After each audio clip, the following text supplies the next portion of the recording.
Alright, today's Tuesday, March 17, 2020, and I wanted to make a video on this hood, this Red Rocket hood. It's finally done. I think we're going to be putting it on the car here. Got a glare. Hopefully maybe Saturday, maybe sooner. So just a quick recap on the work on this hood. So what you're looking at is probably 40, 50, 60, probably 60 hours of work. Probably 60 hours of work on a reproduction hood. I just finished buffing it out. Do a quick little walk around here.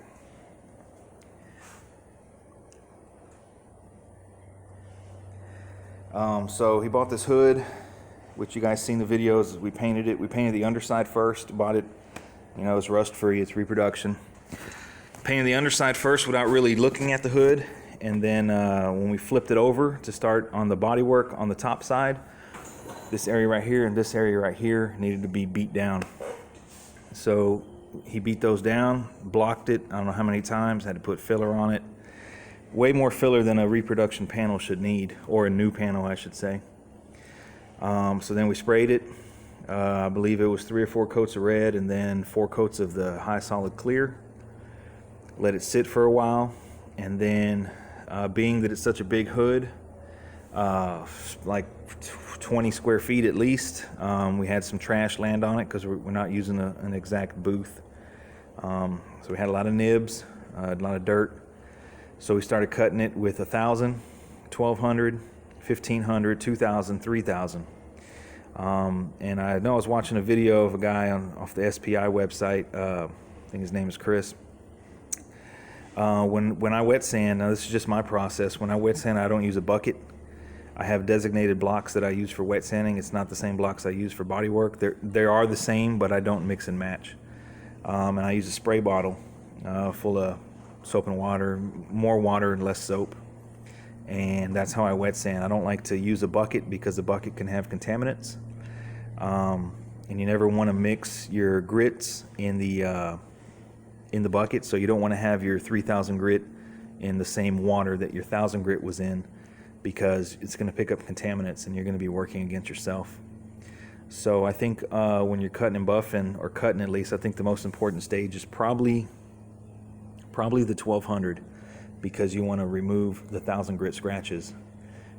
If you don't, as you go higher up, you're not going to be removing any scratches, and then your compound is not going to remove them either. So you're going to have a shiny panel, but you're going to have long 1,000 grit scratches. Now, depending on how bad the dirt is and the texture is, you may not need to do 1,000. You can get away with 1,500 to start and go from there. But I use these compounds, and I believe this stuff is designed to remove 1,200 grit scratches, which you'd probably have to use a lot of compound to do that. I like going up to 3,000, and that way you use less compound. Use more sandpaper, less compound. Sandpaper is cheaper than compound. So this is a 3-piece kit that I think I did a video previous on. I use this with a wool pad. Then I use this again with a foam pad to get the edges close to the edge. Use this with a gray pad, waffle pad, and then you use this as your swirl remover with a blue pad, which I got over here. Blue waffle pad. In between each stage, I use wax and grease remover on a blue shop towel, like those, and clean all the compound off completely, because if you don't do it and you leave this rubbing compound or any rubbing compound and you move on to your polish, it's going to be contaminated and you're going to be working against yourself. So I always wax and grease the whole panel twice before I move on to the next step. I used to use instant detail spray, and I noticed I was still getting scratches because it wasn't removing all the compounds. So I used a Dewalt Rotary polisher. I use it at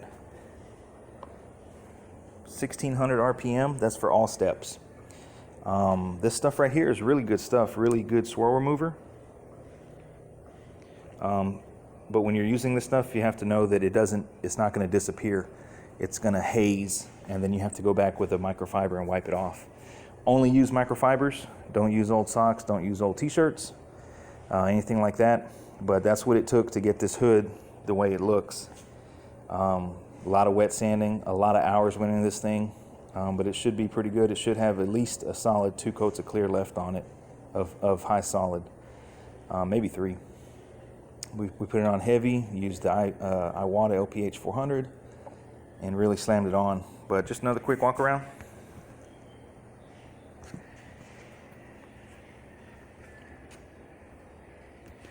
There's really not any scratches. There might be a little remnants of a dirt nib here and there, but for the most part, there's no scratches.